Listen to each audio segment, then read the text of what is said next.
Hey everybody, how is it going? Skylar here. Today I kind of just wanted to briefly go over the economy, kind of how it's funny, I was actually going through trying to find um, a infographic to show you guys on like the story I wanted to tell, right? There's a lot of stuff that happened in between, but I kind of wanted to show my opinions on my on some of the most influential changes that took place in our economy. But like a lot of them don't even like bring up the Bretton Woods Agreement. A lot of people don't bring up the Federal Reserve being created, and I just don't get it. I went through quite a few, like 15, 20 of them, and a lot of them start like 1920 on, or like since the Depression. It's like kind of weird. Almost none of them go before 1900, but I don't want to kind of make this super long, so I guess yeah, I'm just gonna kind of go over. Hey, what's up, Chuck? Go over yeah, my thoughts on everything that's going down, especially some stuff that recently went down the Senate. We'll kind of talk about briefly, but yeah, I don't really like talking about. I don't know. I'm kind of go back and forth actually. If I did a live show every single day, I wouldn't mind talking about news, but news gets outdated quickly. But yeah, here's the current state of the crypto markets. It's doing pretty good, I guess, right? Depending on when you look at it. But yeah, let's talk about a couple of news articles, I guess, before we end up going. So I just have a couple friends, quite a few actually, asking me because Cardano has been I've been holding Cardano since it was what, a penny, 2 pennies, 3, and actually, reallocate some, funds or whatever, but still have a holding in it, and a lot of my friends are still long-term holding it, doing really well. So they're like, what's going on? And this is essentially it right here, right? Smart contracts are coming next month. So they've been building on it, and now they can actually probably do something about it. So yeah, that's why it's pumping in anticipation of this. Now, essentially what could end up happening is they could fall on their face, and the contracts might not work as well as they thought it would, and maybe developers won't go over to it because there's not tools built, and it's difficult to build tools. I mean, they're not out of the woods yet, right? They're just finally real life testing all of their stuff starting next month. So they've been doing some test nets, and for years they've been going back and forth testing code, and so yeah, that's why it's pumping. Normally it's like buy the rumor, sell the news type of deal. I'm not saying that's what you should do here, but I wouldn't be surprised if there was a little correction after a big pump right before it releases or whatever. And then yeah, just talking about what happened in the Senate. So yeah, we kind of got screwed, right? Everyone could have been assumed a broker, which would have been really bad, but I mean, there's just no definition of it yet. So they essentially are like, all right, we're gonna prepare guidance on the crypto tax provisions in the infrastructure bill. So they're going to kind of tell us what that means, but they're not going to change it. They're just going to say like right here, right? They're not going to give blanket exemptions if they end up investigating and they feel like someone should be a broker, but Senator Rob Portman, he's actually the guy who wrote it, and he even said it wasn't intended to target like miners and software developers, right? If it was, then it would essentially nobody would work on crypto in the United States. It would just be dead because there's just too many, like you go and buy something.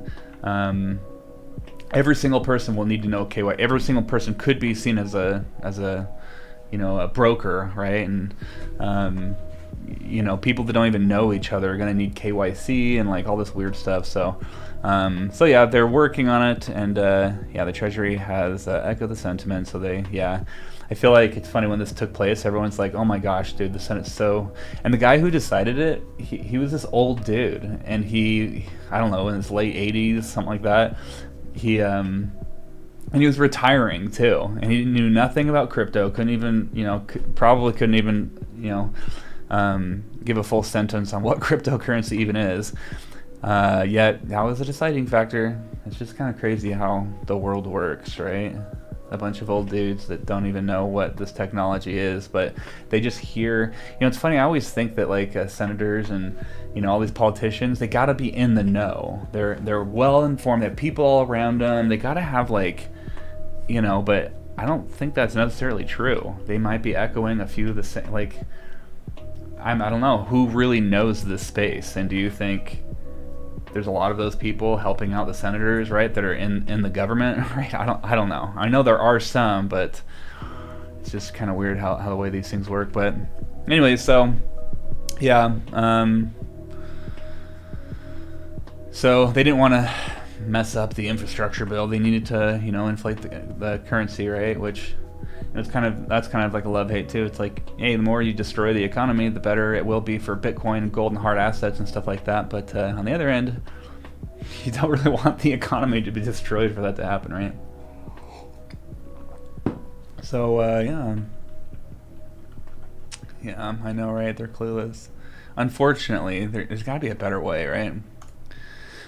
So I just kind of like did a bunch of Google searches of what the stuff I wanted to talk about. I put them in tabs here. I went through a ton, probably like 20 minutes of like Googling U.S. economy infographic, U.S. money infographic, United States. I don't know. I was just like trying to Google everything I could to try to figure out but all the infographics, like, they didn't have a lot of the important dates anyways. So I'm not going to talk about everything. I'm just going to kind of go through. So first of all, when our country was founded, we didn't have like a national banking system like the Federal Reserve. This isn't national, by the way. This is a private company, but there was just a bunch of banks everywhere, right? And a bunch of rich people would get together and like, oh yeah, I can loan you money, and and eventually, like, one bank would be loaning out too much money, and then they'd call in get all their money back, and then it'd cause the bank to crash, and then that rumor would spread to the outer cities, and it would cause this like panic of banks crashing everywhere when nothing really took place that was any different. Hey, whoa, I thought I changed these graphics. Welcome. Thank you for following.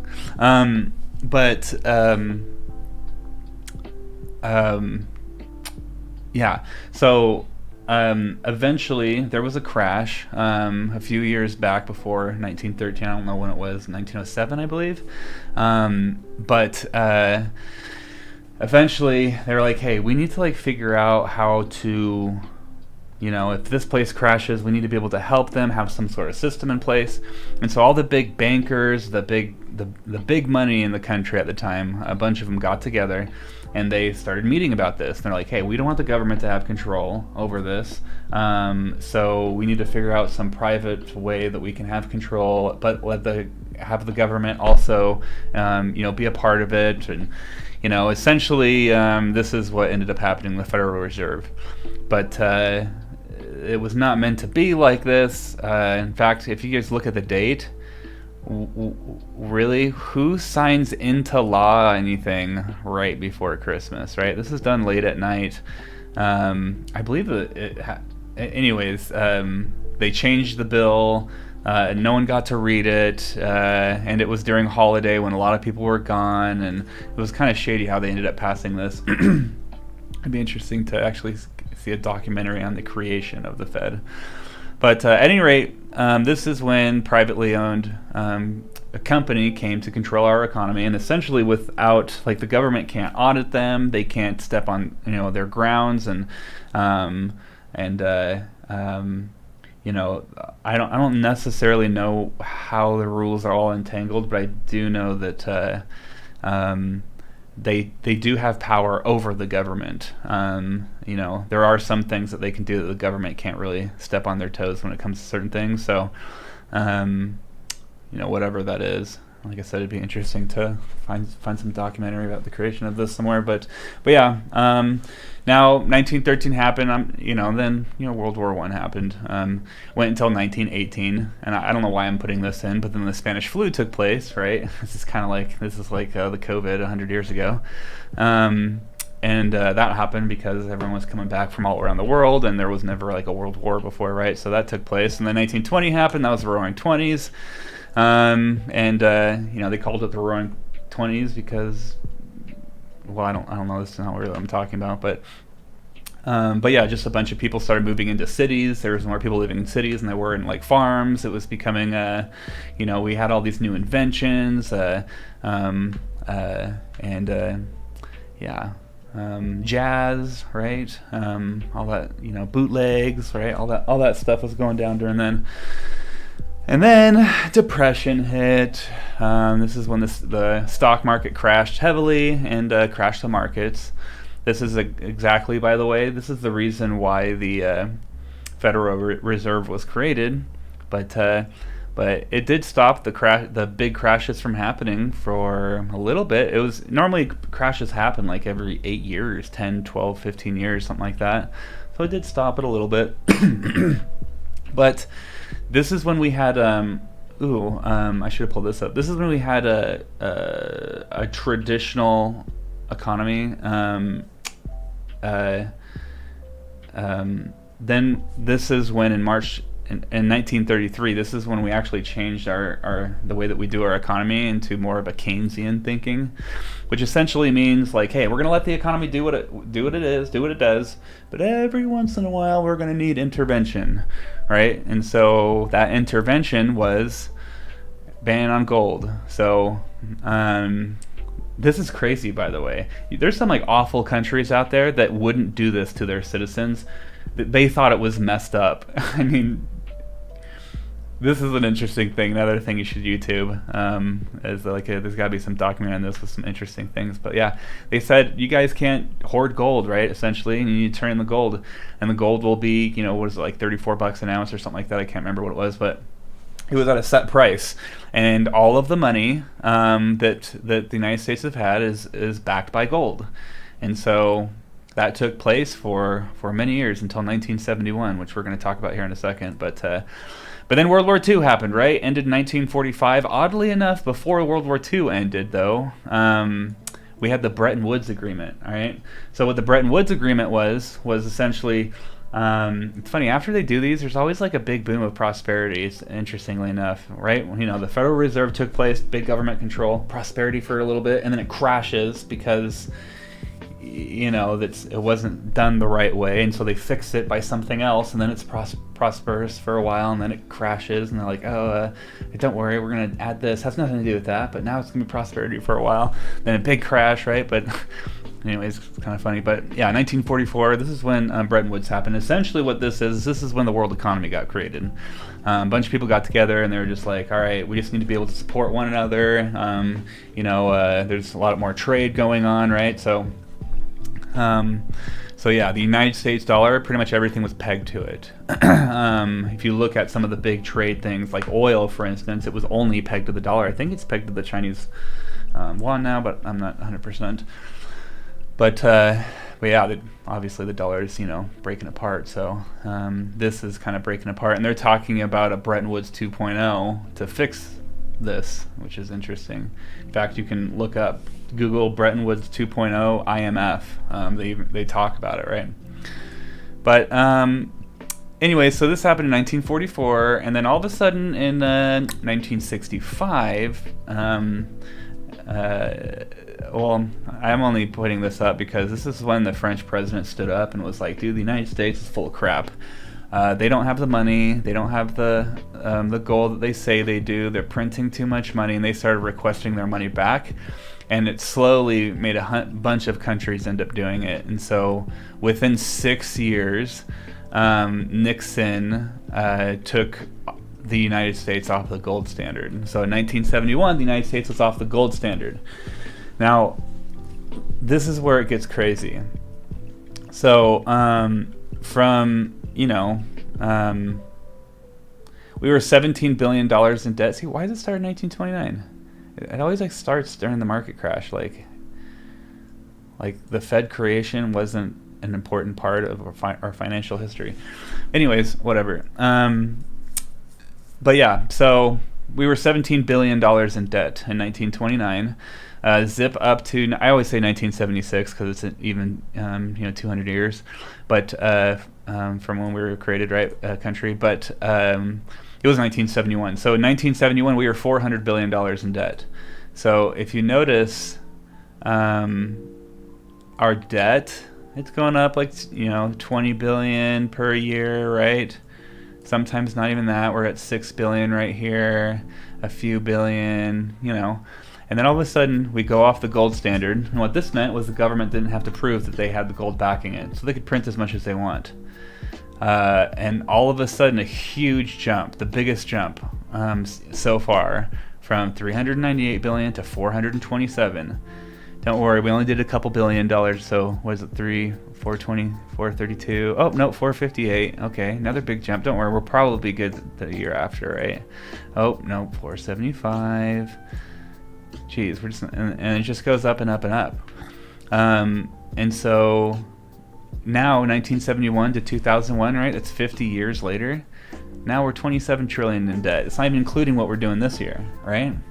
So 1776 to 1971, $400 billion in debt. What is the calculator?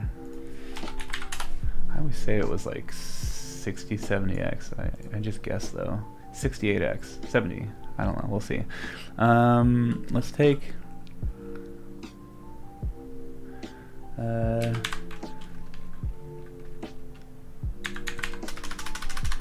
What's okay? That's 1,000 million billion trillion.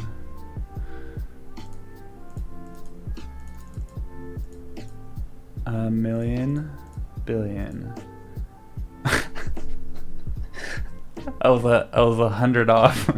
It's 695 times. That's so crazy. It's 700 freaking x. So yeah, we went $400 billion in debt, and then we went. Did I do this right? 400. Is that really that bad? 427. I feel like I did that math wrong. Anyways, crazy. Hey, it does have actually some of this stuff. The Iraq War. Let's see, it's Brexit. Yep, there's Brexit. This has some of the stuff. But the point is, the government's crazy inflating our currency now, right? And I guess we'll take this cheap little graphic, whatever. But yeah, and this does have Bretton Woods, right? Just doesn't have like. Anyways. And now we have cryptocurrency, right? Obviously, this is a crypto channel. We all know about that. About crypto, right? But we're at the point now where we're now inflating our currency. By the way, if you also were to go to... Let me actually just Google this. So... Oh my gosh, I'm going to forget his name. Mike Maloney? Yeah. He's a gold guy, but still. This right here, Hidden Secrets of Money. Just type in Mike Maloney, Hidden Secrets of Money. Watch these freaking 10 episodes. This actually talks about how the United States, or how every single country that's ever existed that had a currency, failed that currency through the exact same thing what I just went through. Every single country that's ever existed that had a currency that went to fiat went through this exact same. I mean, obviously a little different, but went through the same exact steps. And he kind of talks about it through this 10 series. So if you really want to get in depth, I mean, these aren't very long either, like 30 minutes, an hour, so what, it's like binge watching, for a Saturday or something, for half a day. But yeah, we're just out of time now where we're just printing, and our money value is going to go down, and every single time that's ever happened, it's killed an economy 100% of the time, right? So what I'm thinking is going to happen is there is going to be some sort of currency that's digitized, and it's going to be the same kind of crap that's going on that the United States has now, but they're going to make it seem a little different because of crypto, and we may end up moving to like a different type of dollar standard. I mean, that seems crazy. I've never even experienced that in my life, and who knows, but we're just going through the exact same steps. Everything I just told you, if you end up watching this, it's the exact same steps that every single country does. And he actually goes in depth too, to talk about how the government borrows that money, and it's very, very similar. It's funny, like thousands of years we've been doing this. My wife recently posted a quote, and it's like, the only thing we've learned from history is that we haven't learned from history. It's pretty funny, but it's totally true, right? But yeah, that's why Bitcoin is around. Bitcoin is around because it's not like the United States dollar is the only people doing this. Every one of your country, wherever you're watching this from, your country's doing the same exact thing. Everybody's on a fiat system thanks to freaking Bretton Woods, right? And so it's funny, like they put everybody on the United States dollar, and it's like, dude, how are we going to get the entire world to ditch the gold standard and to go on worthless currency? Like, our country is going to do it, like we have to do it, but we don't want other countries to have better economies than ours. So how can we do this? How can we trick? Okay, so since our economy is the best right now, let's all get together and let's say, dude, we need to support each other. Like, we're the best, obviously, when it comes to the economy, so we got your backs, don't worry, knowing that our economy is actually going down the hill. We're only in a heyday right now, but the other countries won't know that. So then they'll be like, okay, yeah, I'll be backed off the United States dollar. That'd be awesome. That way, if I go down, like you go down, you're not gonna let me go down, right? Because then you'll go down. So then everyone got on board, and then everyone's like, yeah, we're behind the dollar. And then the United States like, oh, no more gold standard for us, which means no more gold standard for all of you. And then they started printing like crazy, and our economy started going downhill. So I just feel like, yeah, we're kind of in a need for, if gold wasn't around, holy crap, dude, we'd be screwed, right? Now that Bitcoin's around, I don't have anything against gold, but you need something that there's a limited amount, there's a finite resource, you can't manipulate, can't copy, can't fake, nobody can steal from you, and obviously you can steal gold, you can steal Bitcoin if you get the passwords and stuff, but it's, the gold standard's been the standard for thousands of years, and now the technology is a thing. As long as the internet will be around, Bitcoin will be around, right? And so Bitcoin isn't meant to like take down the government or anything like that. It's really just meant to be a world currency. And people in the United States need to understand as well, like, we're not the only country in the world, and most people, yeah, there's like, what is it, like 40 million people, 60 million, I think it's 40 million people can't get a bank account in the United States, which is a lot. It's over 10% of our, 10 to 15% of our population, something like that. But there's entire countries where 80%, 90% of the country can't even, access a bank, can't get a bank account, can't even get to it. There's banks, but the internet's quite around, right? Freaking Elon Musk has thrown satellites in space, so there's going to be worldwide internet, right? Eventually, you can get these things for cheap. I mean, you can get them for free. They're everywhere, right? And there's internet cafes, so like, yeah, maybe someone can't get all these IDs and get things going with the bank, but they can get a bank account through an open source democratic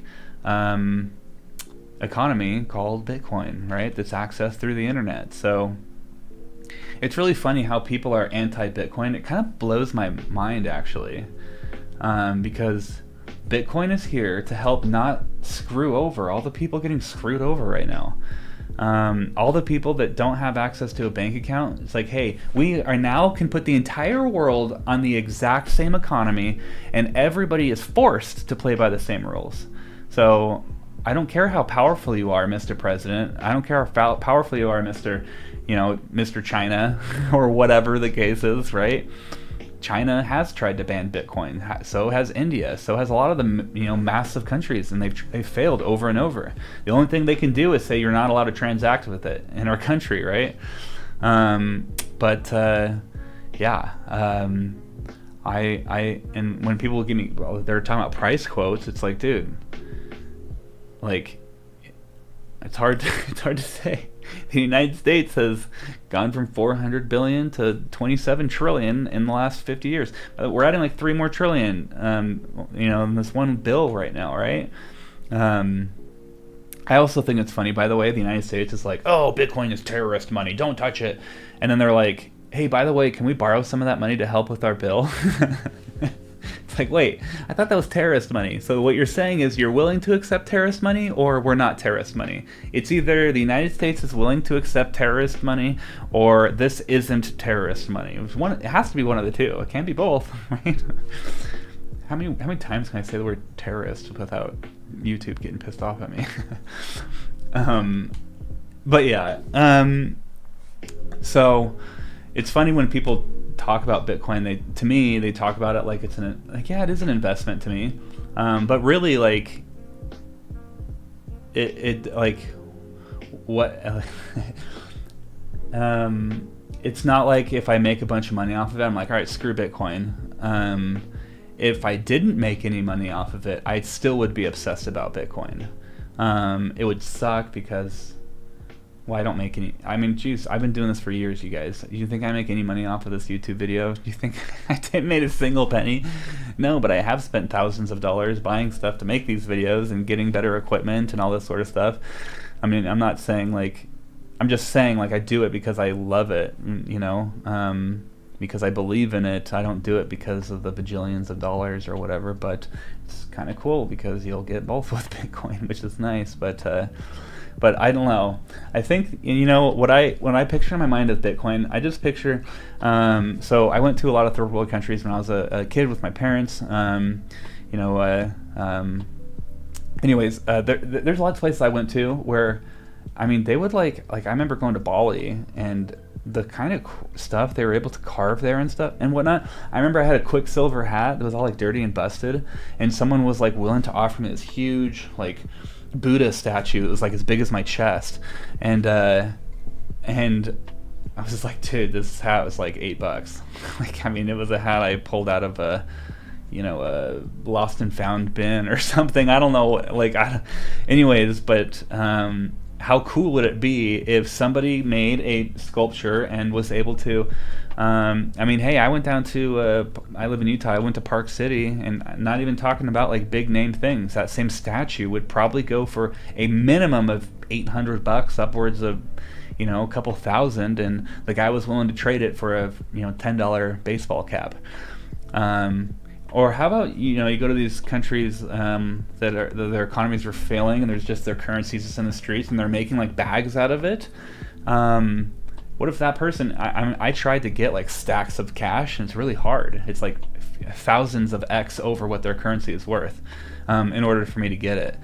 They could end up selling that bag to me. They could end up selling those stacks. They can end up doing stuff, and I understand there's going to be like tax for selling cross country or whatever, but you have the ability now. You essentially have a Swiss bank account in your pocket now because of this, and so I understand there could be a lot of bad that comes with it